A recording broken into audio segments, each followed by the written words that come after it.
En esta mañana no voy a daros un estudio bíblico. Será más bien un análisis de dos evangelios diferentes. Podéis ver dos árboles indicando dos evangelios, dos descripciones del evangelio. Yo pondré lo mismo en la pantalla, de modo que podáis ver dónde nos encontramos en cada momento. Y veremos qué implica cada uno de ellos y cómo identificarlos. Cómo tomar una decisión inteligente acerca de ellos. Y trataremos de comprender cómo podemos determinar cuál es el verdadero evangelio. De hecho, el verdadero asunto, el verdadero interrogante para hoy es muy sencillo. ¿Qué es lo singular del adventismo del séptimo día? ¿Qué hace que merezca la pena vivir e incluso morir por él? ¿Cuál es el punto clave del adventismo? Y no es el sábado, tampoco el estado de los muertos, ni siquiera la segunda venida de Jesucristo. Lo que hace del adventismo algo verdaderamente diferente, especial y singular es, lo creáis o no, su comprensión de cómo una persona es salvada por la vida y la muerte de Jesucristo, de cómo funciona la salvación. Alguien podría decir que eso no suena muy correcto, pues eso es de lo que habla cualquier iglesia cristiana, de cómo salvarse, de cómo opera la justificación. Sin embargo, voy a compartir con vosotros por qué creo yo que es esto lo que hace del adventismo algo totalmente especial y singular. Bien, vayamos directamente a estos árboles y ver qué encontramos. Comencemos con el árbol que está en la parte izquierda de vuestro papel. Veamos qué dice este evangelio sobre el pecado, porque el problema es que somos pecadores.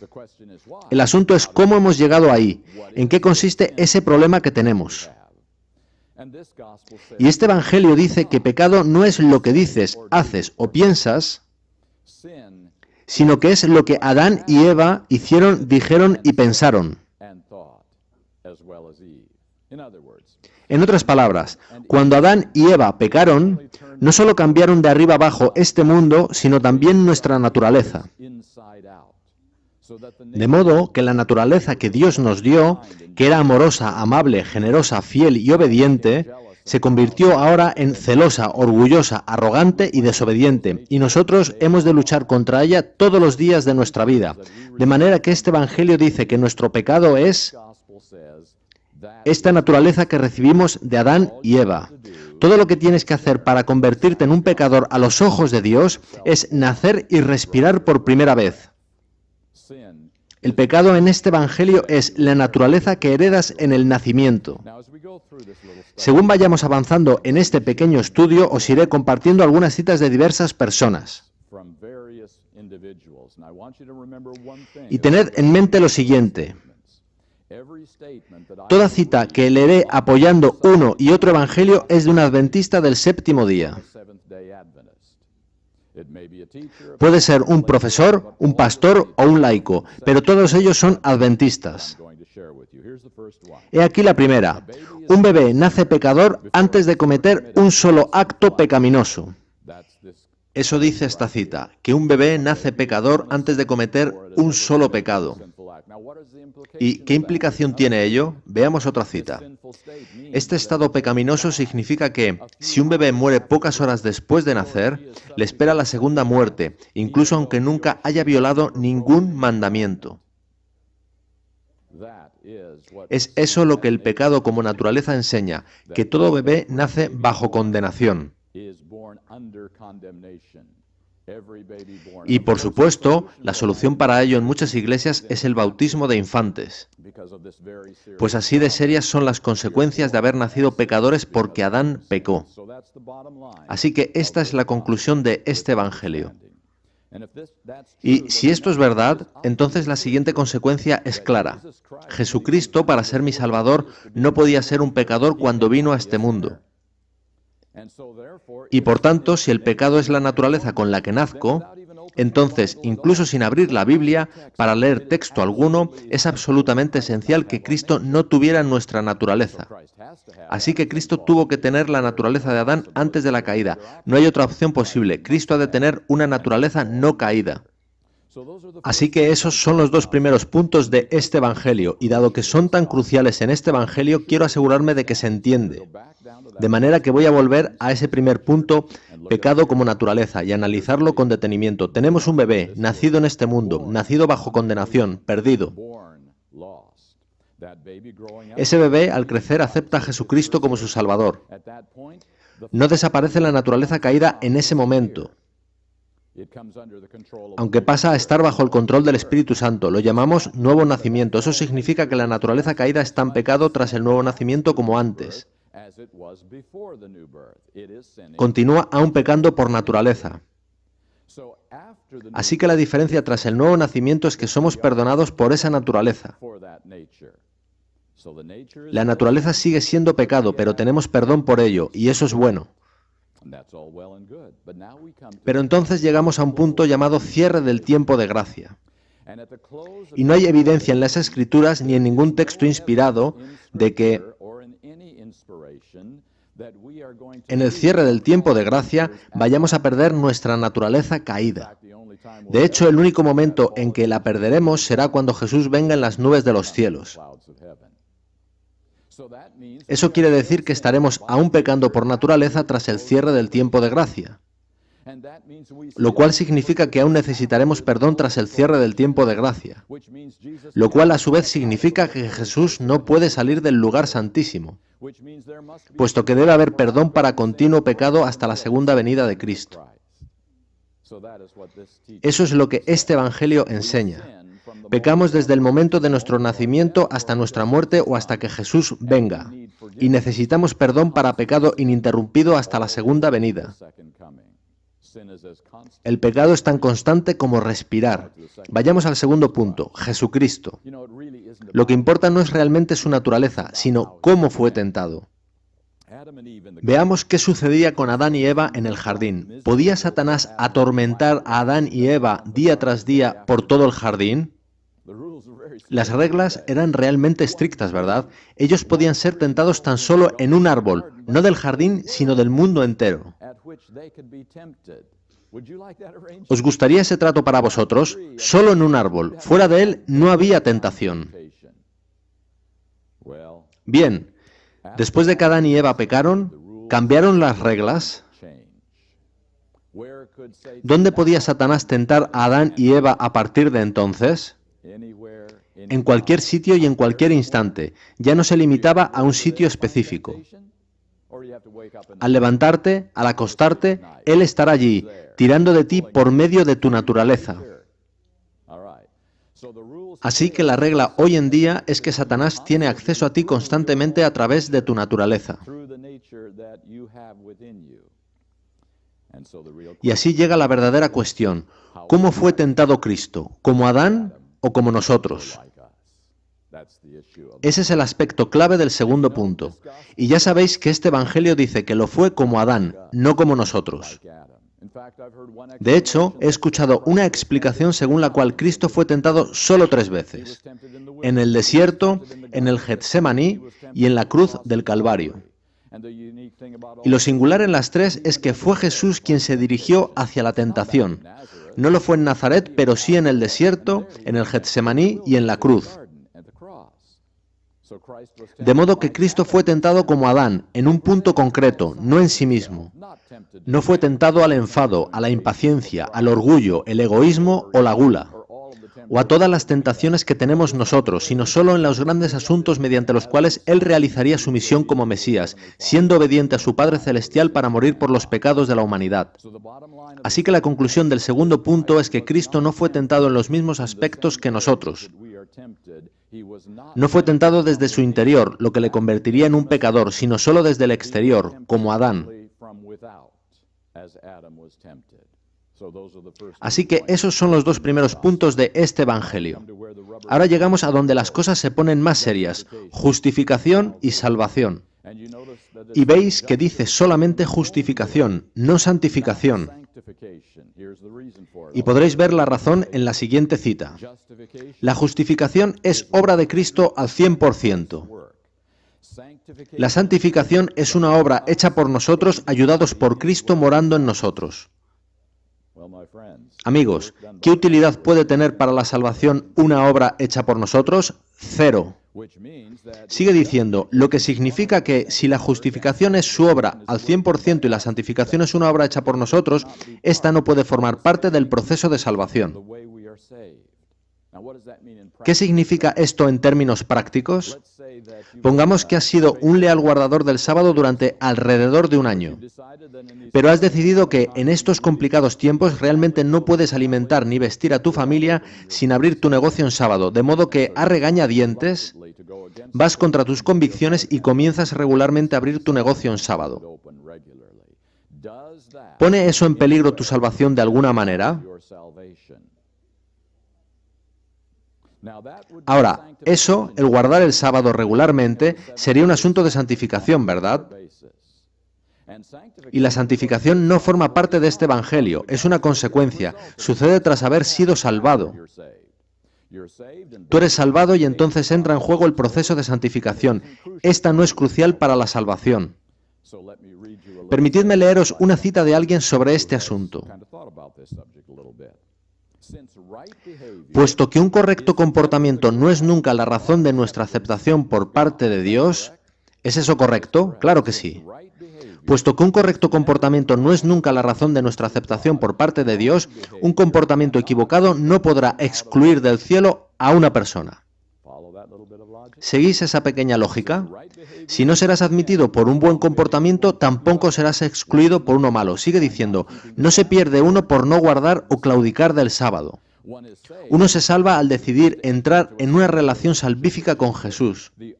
El único modo de perder esa salvación es elegir rechazar tal relación salvífica.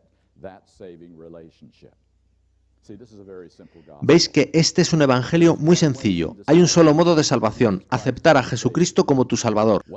Una vez has hecho eso, hay un solo modo de perdición. Y es darle la espalda a Jesús y decirle, no te quiero más en mi vida, sigo mi propio camino. Es haciendo eso como puedes perder tu experiencia de salvación con Jesucristo. Pero con cualquier otra posibilidad entre medias, tú eres salvo aún. Quebrantar el sábado es un asunto de santificación, sigues siendo salvo. En tanto en cuanto eres justificado, en tanto en cuanto eres perdonado, sigues siendo salvo. Retención del diezmo, sigues siendo salvo. Y podemos seguir toda una lista que incluya el adulterio y sigues siendo salvo. Pues todos los asuntos de santificación no son relevantes para la salvación. Y el único modo de perder tu salvación es rechazando la justificación como perdón.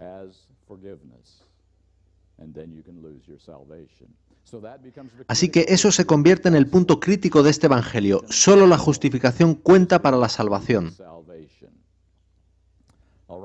Muy bien, si seguimos subiendo por el árbol, llegamos al último punto de este evangelio.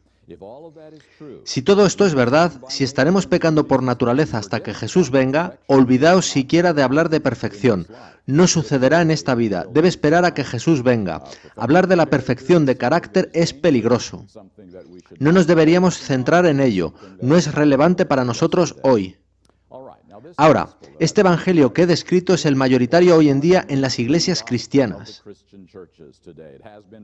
Lo ha sido durante siglos. Esta es la corriente mayoritaria en el cristianismo. Si habéis visto alguna vez esas escenas en grandes estadios, donde un reconocido evangelista hace un llamado para aceptar a Jesucristo como Salvador,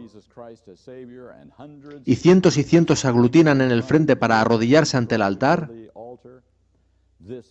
este es el evangelio al que responden. Este es el evangelio del cristianismo. Ahora, este evangelio ha estado impactando en la Iglesia Adventista del Séptimo Día en los últimos 30 o 40 años, de modo que ha tenido consecuencias dentro de nuestra Iglesia.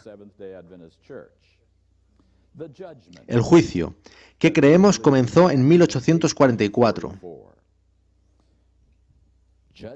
Juicio, ¿por qué necesitamos un juicio? Eso es opuesto al Evangelio. El Evangelio es amor, perdón y misericordia. El juicio es arbitrario, severo y negativo. Si aceptaste a Jesús, eres salvo. Así que este asunto del juicio es muy simple. En este Evangelio no hay necesidad de juicio.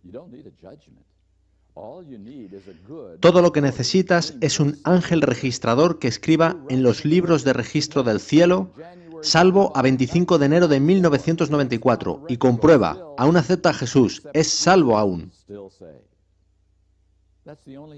Ese es el único asunto. ¿Has aceptado a Jesús? ¿Aún lo aceptas? ¿Para qué necesitas un juicio? ¿Se va a juzgar el guardar el sábado? No. ¿Se va a juzgar la retención del diezmo? No. Esos son asuntos de santificación. Y por ello, en muchas mentes, el juicio que empezó en 1844 es no solo irrelevante,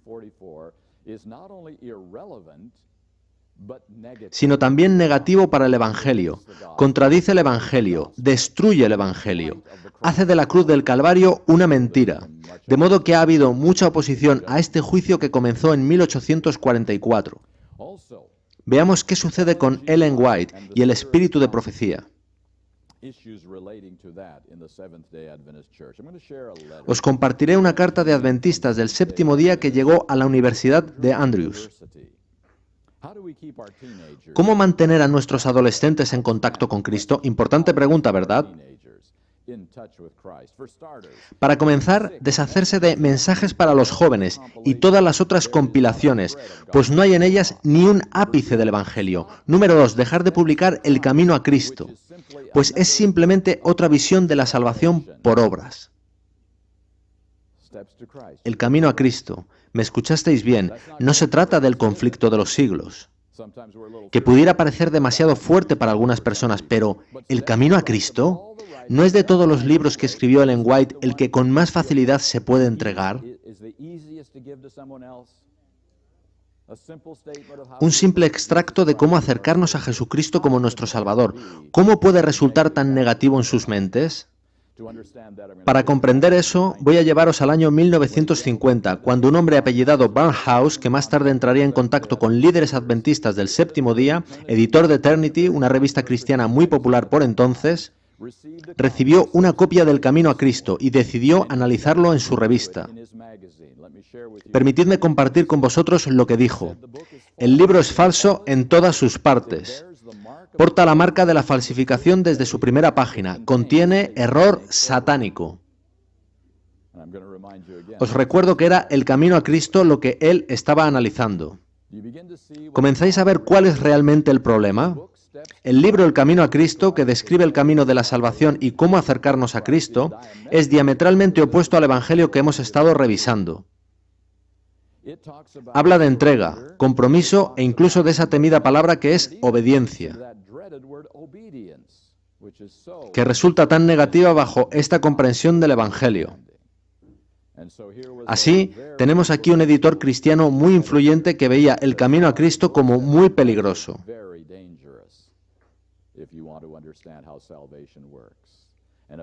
Y aparentemente actitudes como esas son el origen de cartas como la leída, donde se denuncia el camino a Cristo como una comprensión incorrecta del modo de salvación. Estos eran los puntos relativos a los escritos de Ellen White. Veamos ahora la ley, los 10 mandamientos. Los adventistas del séptimo día afirmamos que la ley no fue clavada en la cruz, sino que sigue en vigor. Sin embargo, ¿cómo funciona eso si somos pecadores por naturaleza? Pecamos constantemente, y si leo la Biblia veo que el pecado es transgresión de la ley, lo que significa que estoy violando la ley constantemente. ¿Cómo se puede tener una ley y considerarla significativa si es violada constantemente? Así que surgen interrogantes con respecto a la ley y en particular con el sábado, que está justo en el centro de la ley. ¿Cómo podemos hacer de él algo básico si todo guardador del sábado es transgresor de la ley el 100% del tiempo? Y guardar el sábado es imposible si la ley no puede guardarse. En lo alto del árbol encontramos la salud, los asuntos de salud, los cuales pertenecen a la santificación, nunca a la justificación. Entonces, si la santificación no forma parte del Evangelio, ¿cómo podría la salud ser tan importante? Leeré un par de citas sobre esto. La salvación de Dios es tan completa, tan abarcante, que no puede ser aumentada o disminuida por lo que comemos, bebemos o vestimos. ¿Os dais cuenta? No puede ser aumentada o disminuida por lo que comemos, bebemos o vestimos.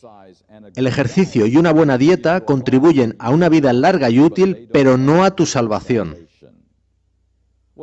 Bien, no es un asunto tan importante como hubiéramos pensado.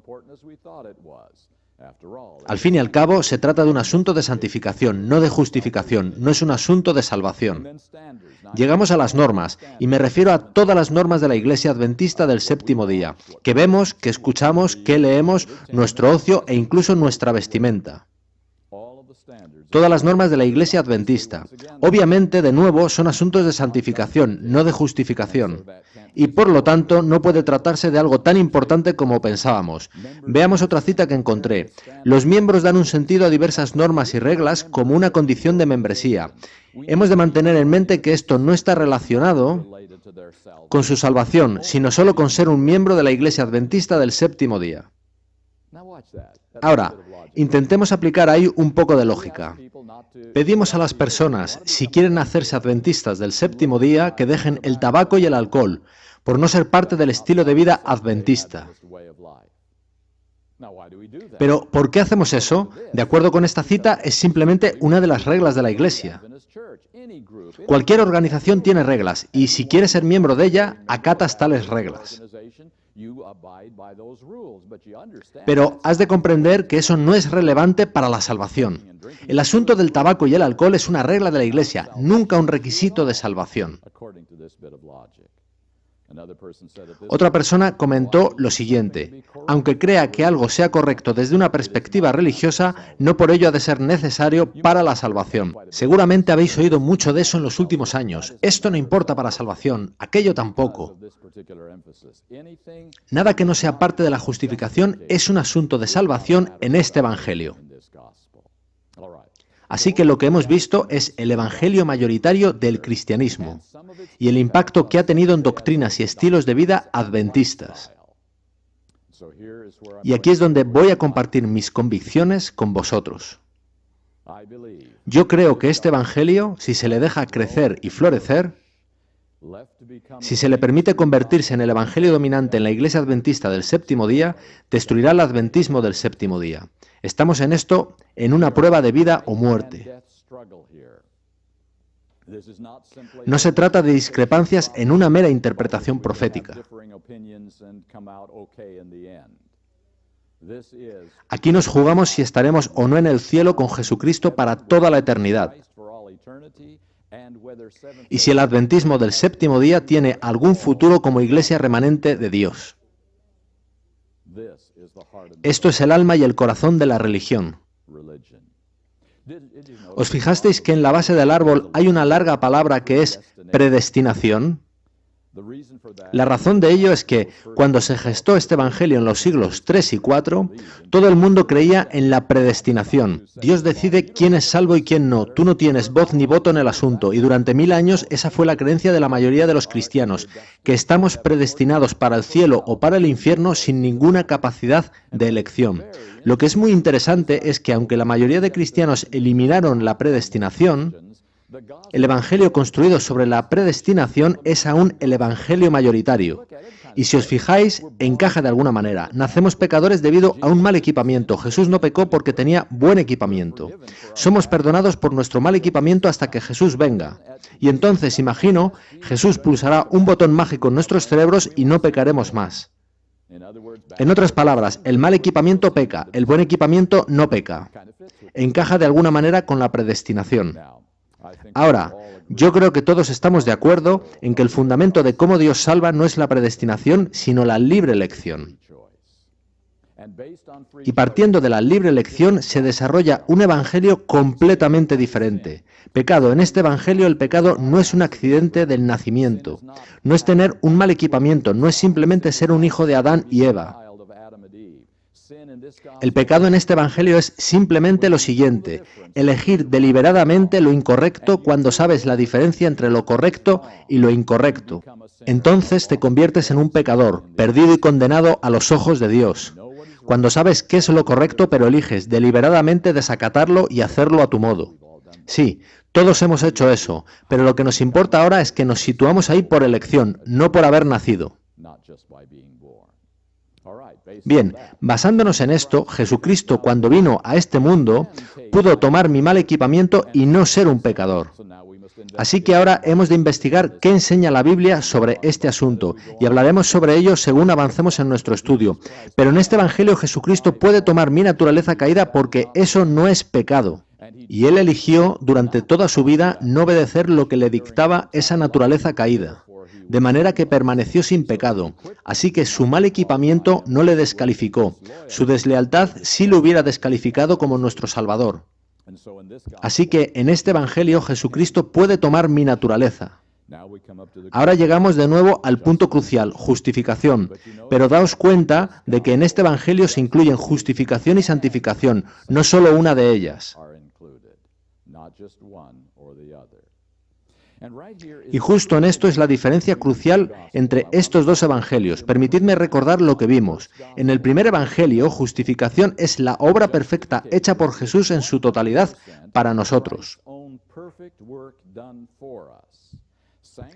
Le sigue la santificación como una obra cooperativa entre Dios y yo al 50%. Así que ese es el punto clave del primer evangelio. La justificación es la obra de Cristo al 100%, la santificación es la obra de Cristo al 50%. Fijémonos en esto detenidamente, pues esta es la diferencia clave entre estas dos comprensiones de la salvación. ¿Es la justificación la obra de Cristo al 100%? Sí, esto es totalmente cierto. No existe otro modo de salvación aparte de Jesucristo. Pero, ¿hay ciertas cosas que debes creer y hacer para ser partícipe de esta obra perfecta de Cristo? Simplifiquémoslo. ¿Debes considerar este libro como más que una colección de 66 interesantes historias?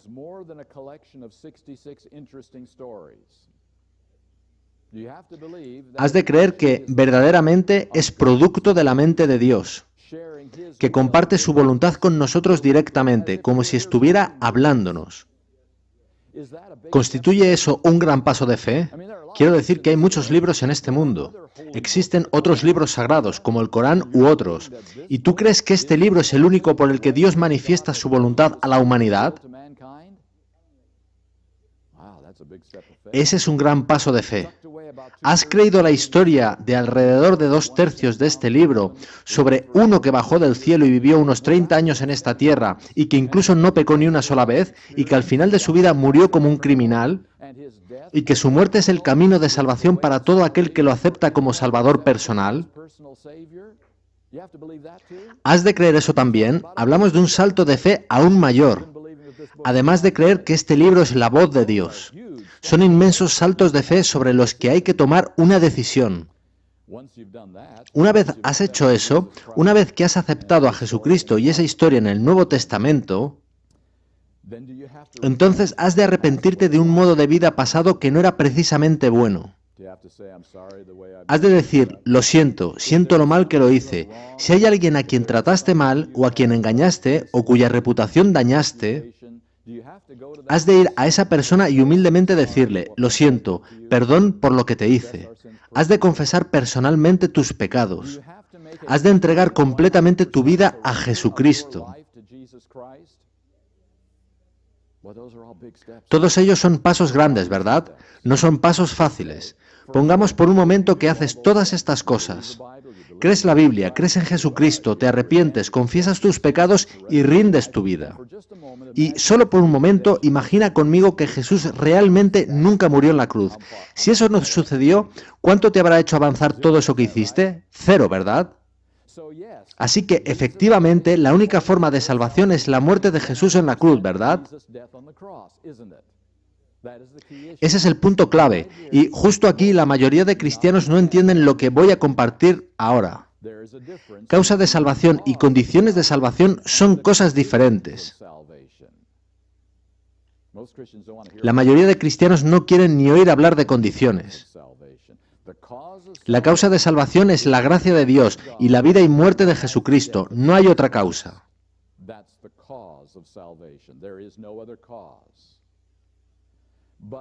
Sin embargo, hay condiciones para ser partícipes de esa obra realizada por Jesucristo en su totalidad.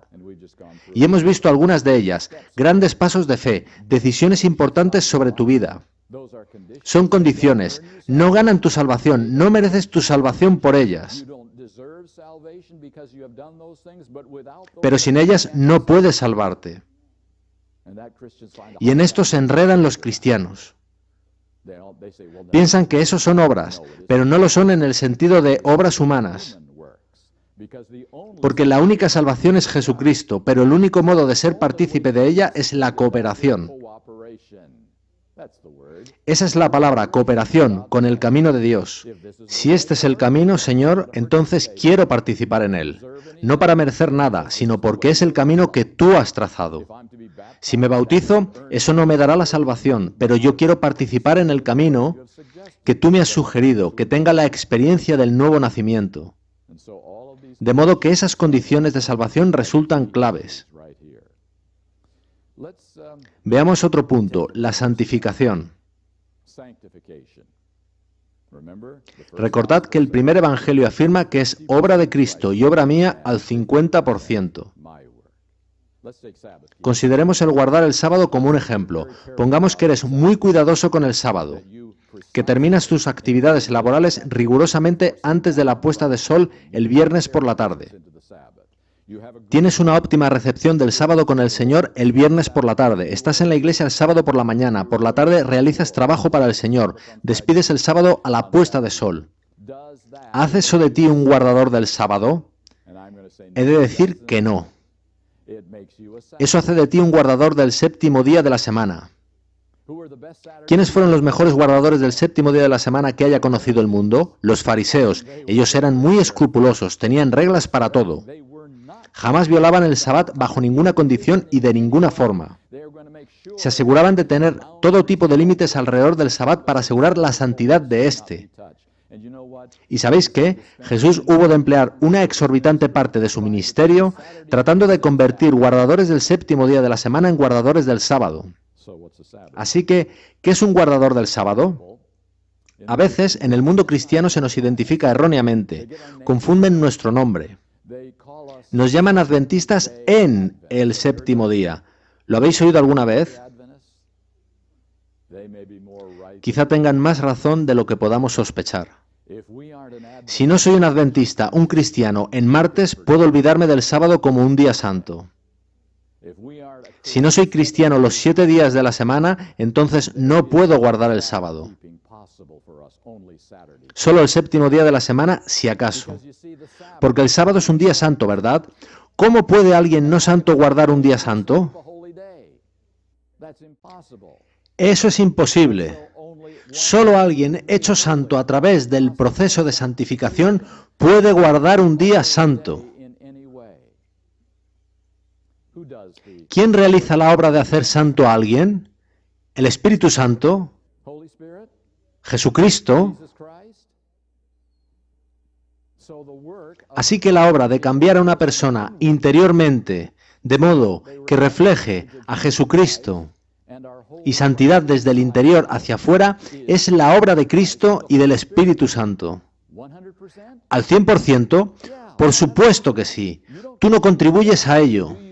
Pero has de cooperar, hay condiciones, podéis ver de nuevo que hay causa y condiciones.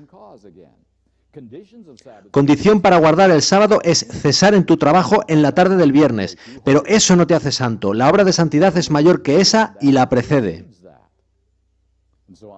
Y, por tanto, afirmo que el Evangelio cristiano ha cometido un trágico error al aseverar que la obra de santificación es mía al 50%. No lo es. Es al 100% la obra de Cristo, la obra de Dios, la obra del Espíritu Santo, 100% suya, y nosotros nos hacemos partícipes de ella. Utilizaré otra ilustración para, de alguna manera, poner esto en perspectiva. Pongamos que vienes un día a la iglesia y escuchas un maravilloso testimonio. Una persona relata cómo Jesús perdonó sus pecados y cómo ahora camina con el Señor. Ora, estudia la Biblia, testifica a otros, y estas cosas le traen felicidad, gozo y paz. Emplea 10 minutos alabando a Dios por lo que éste ha hecho en su vida. Y tú quedas maravillado y te dices, yo quiero esa experiencia, quiero saber cómo lo hace, quiero saber más de él. Así que un día le sigues desde la iglesia hasta su casa. Y tú observas algo extraño cuando él sale de su coche en su casa. Él grita a los niños. Probablemente ellos le han irritado en el camino a casa. Al subir a la acera, él sigue gritando a los niños. Su esposa intenta apaciguarlo, pero ella se lleva la peor parte del enfado. Le grita a ella también y, al llegar a la puerta, incluso la empuja. ¿Qué pensáis? ¿Hay algo erróneo con esa maravillosa experiencia de justificación? La santificación no parece a la par, ¿verdad? Veámoslo de otro modo. Imaginemos un escrupuloso guardador del sábado. Muy estricto con los diezmos y ofrendas, muy cuidadoso con las normas, la reforma pro salud y todas las cosas que constituyen el estilo de vida de un adventista.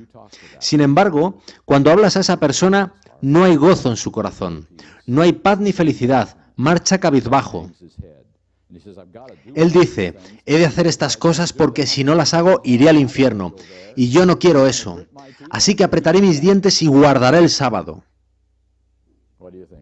¿Qué pensáis? ¿Hay algo erróneo en esa experiencia?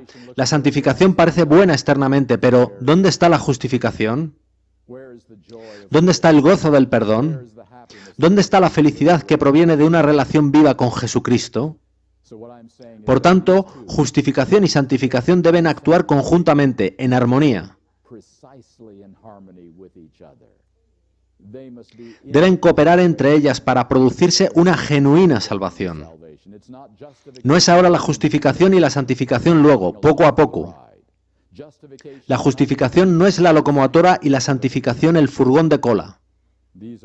Las dos son partes esenciales de un solo proceso salvador, y es Dios quien realiza ambas, mientras cooperamos con Él y cumplimos ciertas condiciones. Esa es mi comprensión de cómo opera el Evangelio. Hemos visto también la diferencia principal entre estos dos evangelios. En el primer evangelio la justificación es todo lo que importa. En el segundo evangelio la santificación es tan crucial como la justificación. Ahora, si Dios puede justificarnos al 100% y puede santificarnos al 100%, ¿es entonces remotamente posible que Dios pueda perfeccionarnos al 100%? Y fijaos que dije Dios, si Dios puede hacer lo imposible. Por tanto, el último punto de este evangelio dice que la perfección de carácter es posible antes de la venida de Jesús.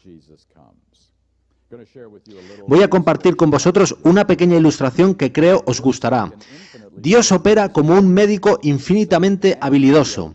Puede sanar y salvar a cualquiera que confía en Él. Él no está en absoluto satisfecho cuando vamos a su consulta tan solo a ser perdonados. Él nos propone llevarnos a la posición donde no tendremos que pedir ser perdonados nunca más. Él nos ofrece sanarnos en la posición en que obramos según nuestras consideraciones. Entonces no violaremos sus leyes nunca más porque ni siquiera querremos hacerlo. Los malos hábitos se habrán esfumado. A algunos eso suena a perfeccionismo. Los siervos lo ven como un mandato, en tanto que los amigos lo ven como una promesa. Los amigos no quieren que Dios se conforme con menos. ¿Le pedirías a un médico que no te sanase completamente? Le dirías, sanación al 75% es suficiente, gracias. Para los siervos que piensan que la salvación tiene que ver con sus problemas legales, la perfección es un requerimiento más. Para los amigos que ven la salvación como la sanación del daño efectuado por el pecado, la perfección es una oferta increíblemente generosa. Los siervos desean ser completamente perdonados, los amigos desean ser completamente sanados. Sobre ese asunto de la perfección, el médico celestial podría decirnos al salir de su consulta, no se preocupe por ello, diseñé el universo de tal manera que es una ley que las personas se transforman a semejanza de a quien adoran y admiran. Si de veras permanece confiando en mí como mi amigo, la perfección llegará. No digo que la lucha desaparecerá, pero no será la misma. Amigos, si existe alguna esperanza para este sueño de la perfección de la que hablamos los adventistas, debe ser algo como lo descrito. Sanación por el gran médico, sanación total, total restauración, transformación total en nuestras vidas. Encontré una pequeña cita que pienso resume todo lo que hemos estado hablando. El primer evangelio puede resumirse en una palabra y la palabra es perdón. Si eres perdonado, eres salvo. Eso es ese evangelio. Dice la cita sobre el otro evangelio. Podemos resumir este evangelio también en una palabra y la palabra es restauración.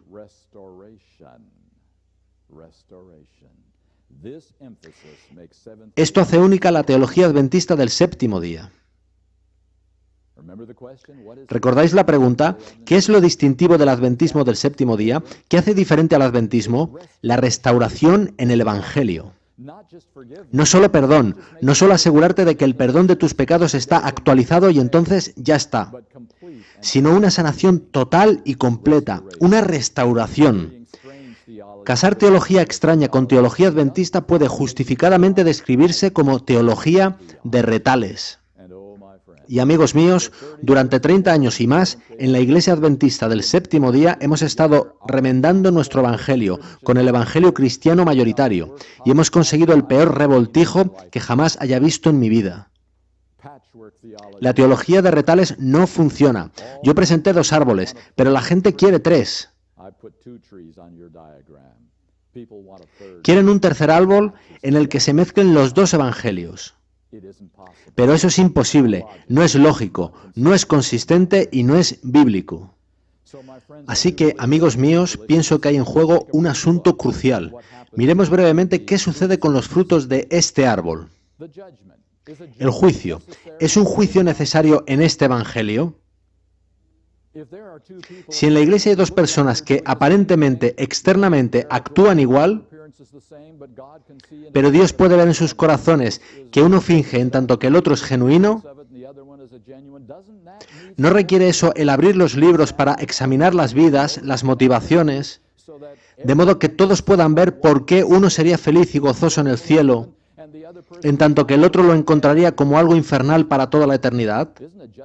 ¿No es necesario un juicio para responder a cuestiones que seres humanos e incluso ángeles no pueden comprender porque solo Dios puede leer los motivos del corazón? De modo que un juicio resulta crucialmente importante, no como una oposición al Evangelio, sino como una demostración del Evangelio y cómo el Evangelio es realmente nuestra salvación. Ellen White. Encontré esta cita de Dwight Nelson. Quizá hayáis visto alguno de sus programas. Si llevas mucho tiempo en la Iglesia Adventista del séptimo día, habrás estado tentado de no creer en el espíritu de profecía. En el ambiente religioso de hoy en día resulta embarazoso desmarcarse de lo habitual. Resulta embarazoso tener un profeta en tu movimiento. Eres tildado de raro. De manera que hemos ido silenciando a Ellen White. Comenzamos no haciendo fanfarria ni apología y finalmente nos hemos quedado mudos. No la citemos desde el púlpito, nos amonestamos unos a otros. Usa simplemente la palabra, ¿no nos aconsejó ella a ese respecto? Pero el tiempo ha llegado, estamos cerca del fin de la civilización de esta tierra, para reexaminar, reflejar, reestudiar y recomprometernos con la misión y el mensaje de esa mujer, la autora más prolífica en la historia de la raza humana. Es tiempo de dejar de disculparnos por su ministerio, tanto en nuestro movimiento como fuera de él. Y yo digo, bien dicho, no necesitamos disculparnos o sentirnos ciudadanos de segunda clase, porque Dios decidiera darnos ayuda en el fin del tiempo. Y después Él nos llama severamente al orden. Sigue diciendo, no deberíamos llamar a sus libros los libros rojos, sino más bien los libros no leídos. ¿Sabéis? No hay mucha diferencia entre hacer una fogata en el patio de casa con todos esos libros legalistas de Ellen White para no tener que verlos de nuevo y tener todos y cada uno de sus libros en los estantes de nuestra librería en estado impoluto porque jamás fueron tocados. No hay mucha diferencia, ¿verdad? Así que hemos de decidir qué creemos sobre este don dado a la Iglesia Adventista del séptimo día. La ley, los 10 mandamientos. Nosotros sostenemos que la ley no fue clavada en la cruz. La ley está en vigor para nosotros hoy en día. La ley puede ser guardada por los cristianos.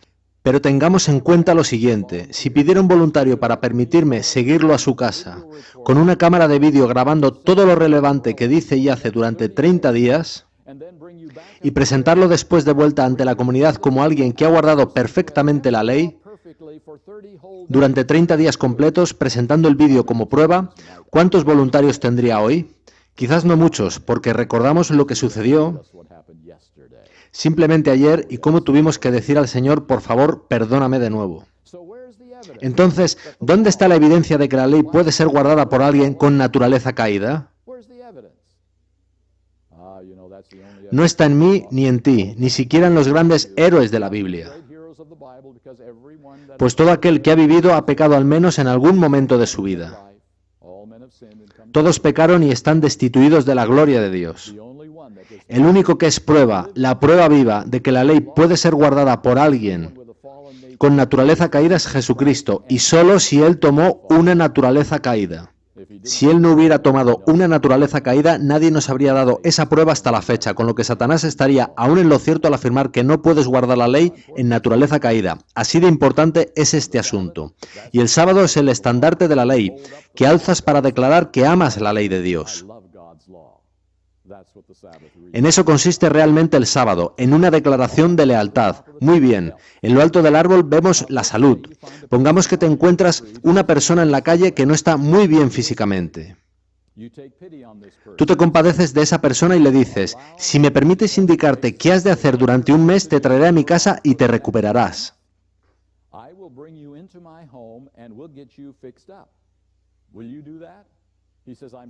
Él, desesperado, acepta y viene a tu casa, y tú le enseñas toda la reforma pro salud. Él sigue fielmente todas sus normas. Y ya conocéis que las estadísticas dicen que incluso una persona que ha destrozado su salud tendrá años extra de vida en esta tierra si sigue las normas fielmente. Y él obtiene esos años extra de vida, y finalmente muere de muerte natural. Y él se despierta en la segunda resurrección, al final del milenio. ¿Le hemos hecho algún bien? Obtuvo unos años extra de vida. No tuvo infartos. En eso consiste la reforma pro salud, ¿verdad? ¿O no? De ninguna manera. La reforma pro salud es algo muy sencillo. El cuerpo y la mente forman una unidad. Lo que afecta a uno afecta a la otra y viceversa. Si el cuerpo está mal, la sangre está mal.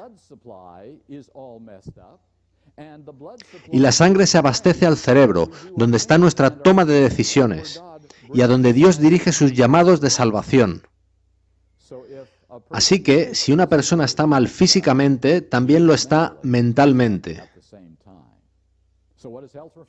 Así que la reforma pro salud consiste en mantener el cuerpo en forma para suministrar sangre sana, para que a su vez el cerebro funcione correctamente, y de esta forma Dios pueda salvar nuestras almas.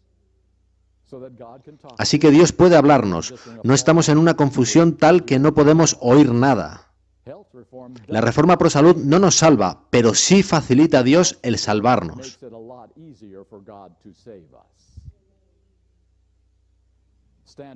Vayamos con las normas de la Iglesia, y me refiero a todas.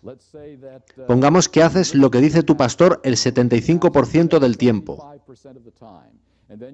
Y haces lo que dice tu personalidad favorita de televisión el 25% restante.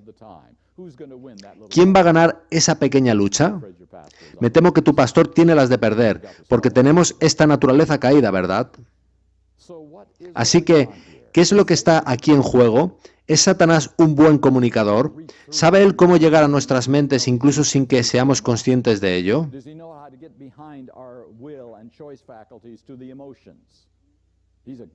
Él es un buen comunicador, pero Dios también es un buen comunicador a través del Espíritu Santo. Así que tenemos dos grandes comunicadores tratando de convencernos cada día de nuestra vida de que sus caminos respectivos son los correctos. ¿Para qué son entonces las normas? Si vuestras normas os elevan alto, ¿sabéis qué podéis conseguir en realidad? Podéis silenciar a Satanás de muchas maneras en vuestras vidas.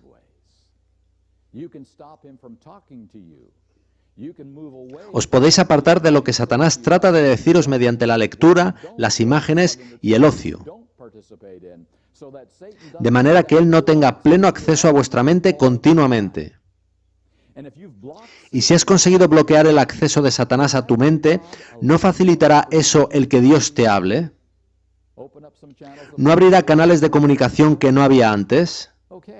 Por tanto, eso significa que las normas altas dan a Dios una oportunidad de luchar por salvar tu alma. Las normas no te salvan, pero abren a Dios una puerta, que estaría cerrada sin ellas o si son normas bajas, pues Satanás tendría pleno acceso a tu mente. Veis que las normas son vitales en este Evangelio, no como medio de salvación, pero sí como participación, como cooperación en la obra de justificarte y santificarte, que es de Dios en su totalidad. Ese es, a mi juicio, el Evangelio de la Biblia, el Evangelio de la Iglesia Adventista del séptimo día. Compartiré con vosotros una pequeña cita que creo resultará relevante. Es triste contemplar el engaño popularizado de que asuntos de estilo de vida tales como dieta y ornamento proceden de una perspectiva religiosa, pero no son un asunto de salvación. Si el consejo escrito de Dios trata un asunto, ha de estar relacionado con la salvación. En caso contrario, Dios lo hubiera omitido. Ese es un buen principio. Si el consejo escrito de Dios trata un asunto, algo debe tener que ver con la salvación o Dios no habría malgastado su tiempo. Puede no tratarse del medio de salvación, pero sí de una condición de salvación.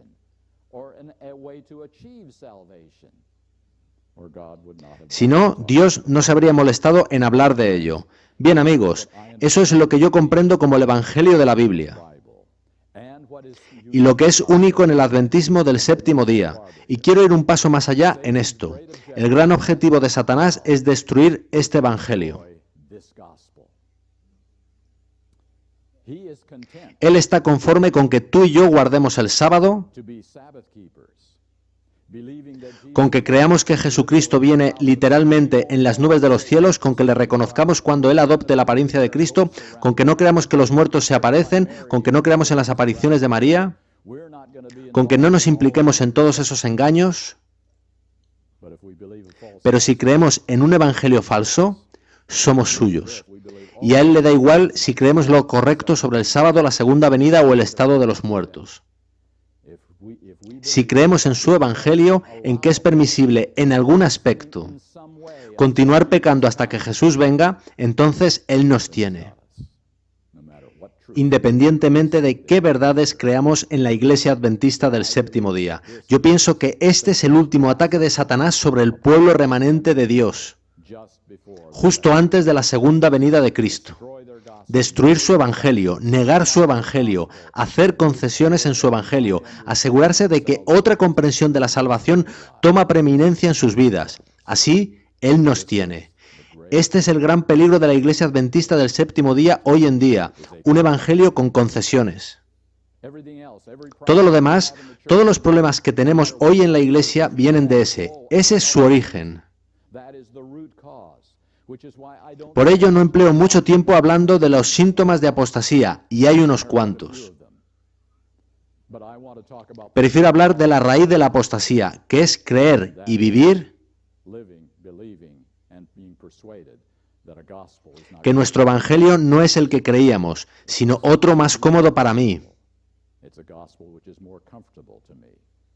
en el cual puedo vivir todavía pecando en una dosis razonable y aún ser salvo. Esa es mi comprensión del Evangelio, y aquí es donde, digamos, vamos a ajustar nuestro enfoque. Hasta este momento no os he mostrado ninguna evidencia de que es verdad lo que digo, pues todo lo que os he dado son mis opiniones. ¿Os habéis dado cuenta de eso? No he abierto la Biblia, no he aportado ningún texto inspirado que apoye lo que dije. Por tanto, voy a pediros que no creáis lo que he dicho simplemente porque lo haya dicho. Porque si hacéis eso, también creeréis a otros simplemente porque haya dicho algo. Creedlo solo si lo habéis estudiado personalmente y entendéis por vosotros mismos que es la verdad. De modo que emplearemos el resto del tiempo de este seminario abriendo la palabra de Dios para ver si las cosas son así.